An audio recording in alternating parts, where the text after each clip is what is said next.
Hello guys, இதுக்கு முன்னாடி போட்ட வீடியோவில் அந்த செடியை பார்த்துருப்பீங்க. இப்போ ஏன் இது இப்படி இருக்குது அப்படின்னா, அது தலையில் கல் விழுந்துருச்சு. புரியலையா? புரிகிற மாதிரி சொல்கிறேன். இந்த மேலே இருக்கிற சீலிங் இருக்குல்ல, உடஞ்சி அது மேலேயே விழுந்துட்டு. அது விழுந்த டைம் நைட்டு ஒரு 9:30 இருக்குன்னு நினைக்கிறேன்.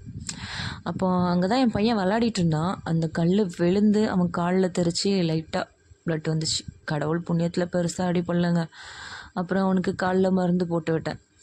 இந்த செடி மேலே விழுந்ததில் இந்த தொட்டியும் உடஞ்சி இப்போ செடியும் இப்படி ஆயிடுச்சு. இப்போ ஓனர்கிட்ட சொல்லியிருக்கேன், சீலிங் மாற்றி தரேன்னு சொல்லியிருக்கிறாரு.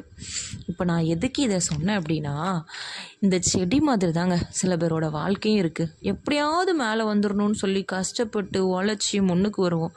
இப்படி இடி விழுற மாதிரி ஏதாவது ஒரு சம்பவம் மொத்த வாழ்க்கையும் மாற்றிடும். திரும்ப அந்த லைஃப்பை கொண்டு வரணும்னு நினச்சாலும் முடியாது.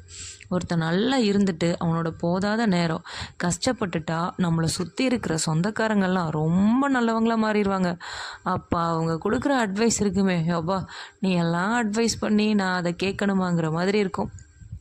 எப்படிடா அந்த டைமில் மட்டும் யோக்கியனாக மாறிடுறீங்க அப்படின்னு கேட்கணுன்னு தோணும். எனக்கே இந்த அனுபவம் நடந்திருக்குங்க.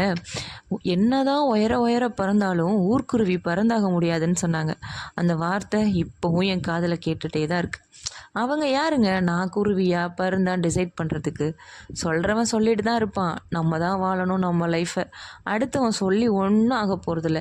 நீங்கள் யாருன்னு நீங்கள் டிசைட் பண்ணிக்கோங்க, ஓகேவா? நம்ம கீழே விழுந்தோன்னு வச்சுக்கோங்களேன், தூக்கி விடுறதுக்கெலாம் யாரும் வரமாட்டாங்க. நம்ம தான் எந்திரிச்சிக்கணும், ஓகேவா? மூச்சு இருக்கிற வரைக்கும் முயற்சி பண்ணுவோம், கண்டிப்பாக நம்மளால் முடியும். அடுத்தவனுக்காக இல்லாட்டியும் நமக்காக வாழணும்லங்க. இப்படி அட்வைஸ் பண்ணுறதுக்கு சிலர் நம்ம லைஃப்பில் இருக்கணுங்க.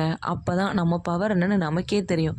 அவங்க நமக்கு பண்ணுறது கெட்டதாகவே இருக்கட்டும், ஆனால் அதனால தான் நம்ம சிறப்பாக சந்தோஷமாக வாழ்ந்துட்டுருக்கோம். இந்த மாதிரி ஆளுங்களை பார்க்கும்போது ஒன்று மட்டும் யோசிச்சுக்கோங்க, இவன் தாண்டா நம்மளோட மோட்டிவேட்டர்னு. இப்போ கூட கண்டிப்பாக உங்கள் லைஃப்பில் இந்த மாதிரி ஏதாவது ஒரு சம்பவம் நடந்திருக்கும். நல்லா யோசிச்சு பாருங்கள். சொன்னவன் அங்கேயே தான் இருப்பான். நீங்கள் எவ்வளோ மேலே வந்திருக்கீங்கன்னு தெரியும், ஓகேவா? இனி இந்த செடி இப்படி இருக்குது, இது இன்னும் நல்லா வளர்கிறதுக்கு என்னால் முடியும். தண்ணி ஊற்றி வளர்த்துருவேன், ஓகேவா? நீங்களும் மாறிடுங்க. பாய்.